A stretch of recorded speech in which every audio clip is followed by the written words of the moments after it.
are Filipino citizens. Yun lang ang diferensya. But they actually cover the same types of gambling. And then that would be casino and also online gambling. Yes, ma'am. Now, based on your monitoring of the PIGOS so far, by the way, ilan na po ang PIGOS ngayon? Himigit kumulang po sa 70 ang may lisensya ng online gaming po sa Pilipinas sa pangkasalukuyan. Okay, we all know kung bakit binan totally yung POGOS, right? Now, sa nag-PIGO, now, can you categorically say that you're not able to monitor any illegal activity or activities of PIGOS? Na pareho rin ng POGOS? Tulad po nung may answer. Tulad po nung binabanggit ko kanina po ay ang malaki pong diferensya talaga ng POGO eh. Yes, yes. Naging criminal operations na po talaga yon. At yan po siguro ang naging pangunahing dahilan na nagdesisyon ng Pangulong Ferdinand Marcos. So pagdating po sa PIGOS, wala po tayo mga namomonitor na similar sa illegal activities? Pwede ko pong sabihin sa inyo sa harapang ito na wala po. Ang totoo ho, Senate Secretary, Congresswoman De Lima, meron po kaming na-monitor. At kaagad, nung na-monitor na umaga, wala pa pong tanghali, isinara na po namin. At sa kadahilan ng meron na pong similarity ang operation nila dun sa mga nakaraang operation ng POGO. Okay. Narinig ko rin po yung tungkol sa AI monitoring nyo, potentially using AI AI-powered to tools better monitor gaming behavior. Of course, I don't have to caution you that the use of AI as its full capacities, its vulnerabilities to exploitation, the dangers it may impose have not yet been fully explored. So ang tanong ko po, so PAGCOR really has indeed pursued the use of AI in its operations. Confirm po yun. We are confirming that we are looking at products now.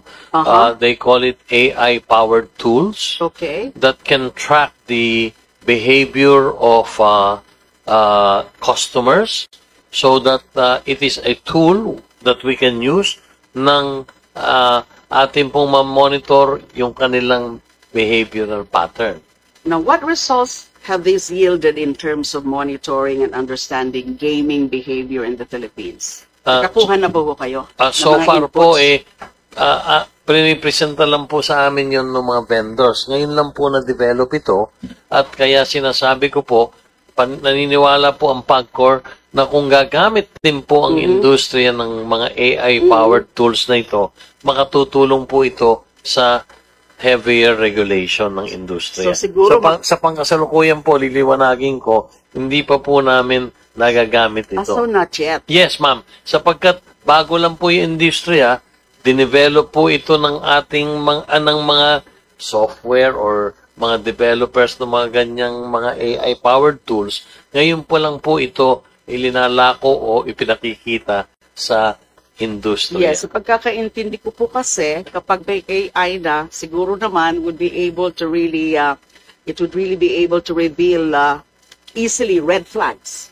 Correct? Yes, so ma'am. the operation of PIGOS and the behavior of its clients. In fact, Congresswoman De Lima, doon sa nakita namin yung pininisenta po sa amin, automatic na po, hindi na po kailangan pang makita sa PAGCOR.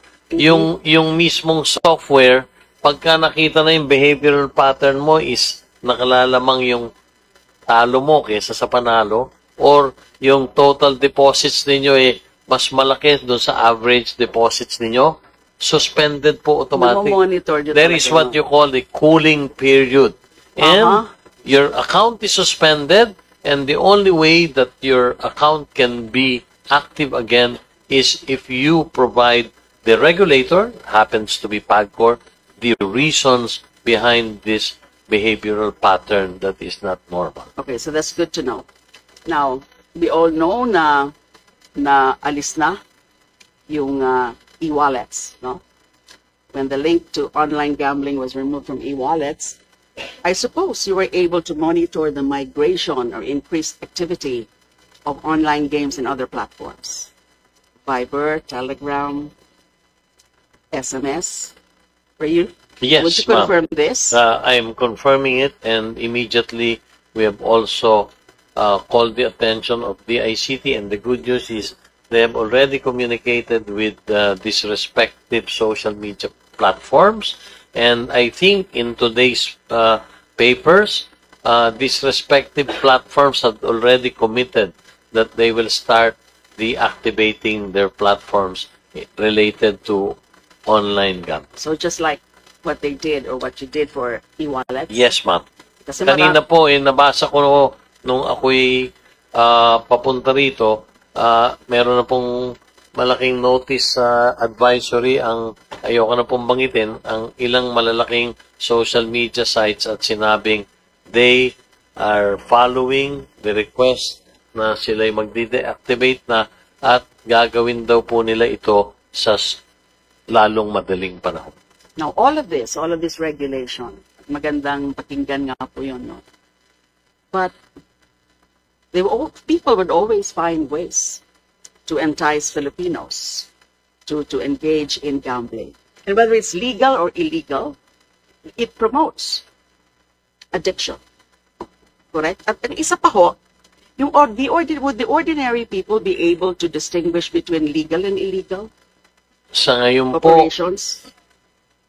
yun po ay not only the ordinary, any gambler will not be able to distinguish. Primarily the illegals mimic our PAGCOR logo. Anything that you see in the legals, they also put it there in their site. So people or gamblers as in general would not be able to distinguish. So on the face of the online gaming app, hindi talaga mare-recognize makikita na legal or illegal. If you want my honest answer, nahihirapan po ang isang manlalaro. Don't you think that should be another argument for total ban on online gambling? Because I'm one of the advocates for total ban on online gambling, and I don't accept the argument, especially from the good chair. I think you have been stressing this, that the government earns billions of pesos and therefore mawawalan tayo, wala na magagamit sa PhilHealth o konti na lang magagamit sa PhilHealth.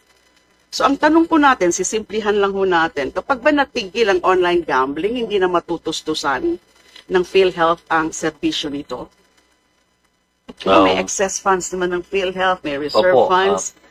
Sa akin pong... Kahit wala yung share ng PAGCOR? Hindi ko po kasi alam kung ano yung current situation ng financial status nila. Pero ang isa lang po ang maliwanag sa aming lahat sa PAGCOR, daang libong Pilipino po talaga rin ang nasasubsidya ng tulong namin sa PhilHealth para po sa kanilang mga benepisyo at lalo't higit pa dito sa itinutulak talaga ni Pangulong Ferdinand Marcos Jr. na zero billing, malaking tulong po talaga sa perspektibo po namin yun.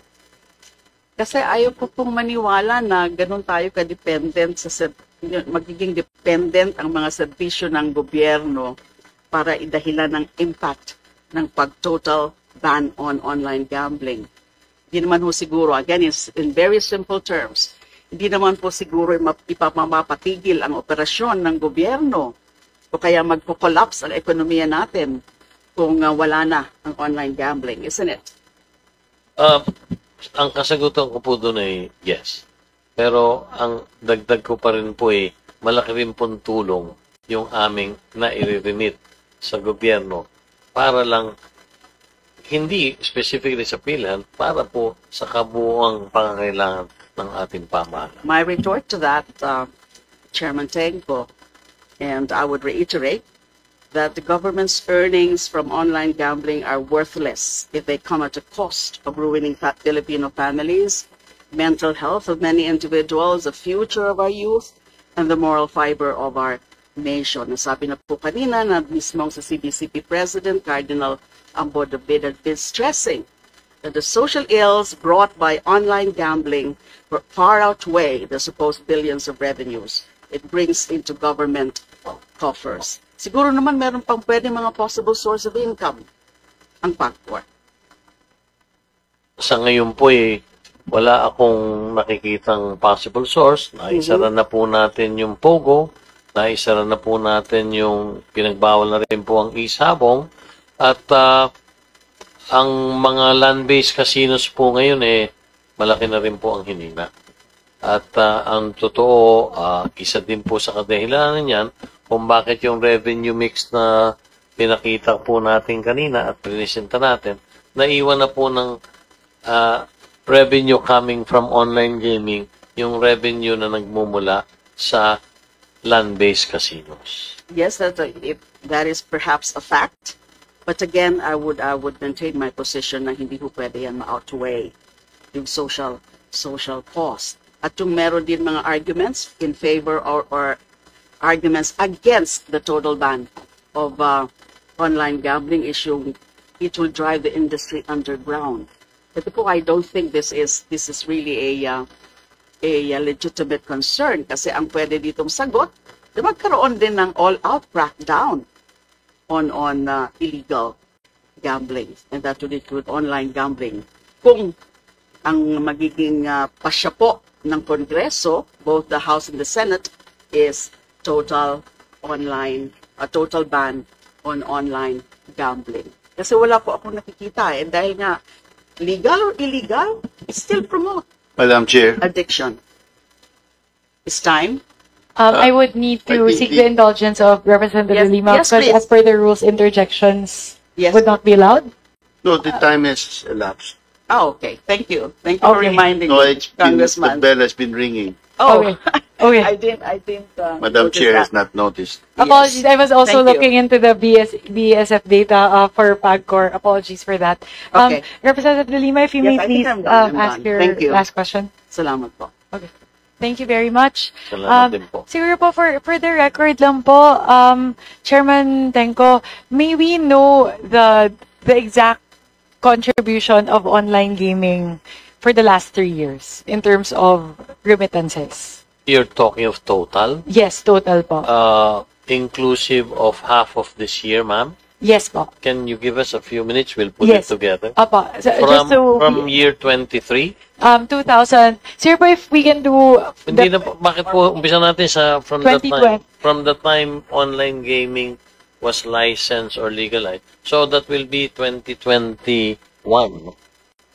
So Okay. we'll just put it together, then we'll Opo. report it. Sige po, kasi kasama po yan dun sa data request ko kanina, di po ba, yung time series data since 2020 on all the sources of income. But since ang mainit po na usapin ngayon ay yung online gaming, if we may please ask for that information, particular to online gaming, time series data since 2021 on the gross revenues po. And subsequently siguro, we can just say, ano yung share niya in effect to the national government. Kasi diba yung gross revenues, only part of that goes to the national government. So if you may please also render the committee out of the gross revenues, how many of that has been remitted to the government? Particularly po for online gaming. If Chairperson, if you would allow us, we'll submit it to you para it's more comprehensive. Yes po. So it could give you the exact figures from 2021 When it was up first to approved. July of this year. We will update it already. Apo. And then we will show you what actual from what we generated from the online gaming license fees, what we had remitted to the national Yes, government that in would be- relation to online gaming.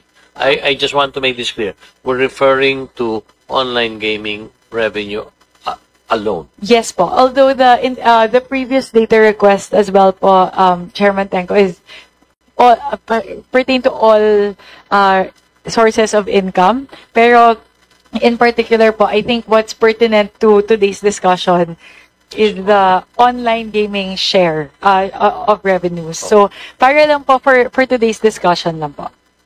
Chairperson, we will be submitting that to you together with the other documents that you're requiring us Apo. to submit. If I may request po the Pacor family chair, kung pwede pong yung particular data on online gaming, kung pwede pong mahingi namin today. The rest can come later in terms of the breakdown of the income sources. Pero dahil po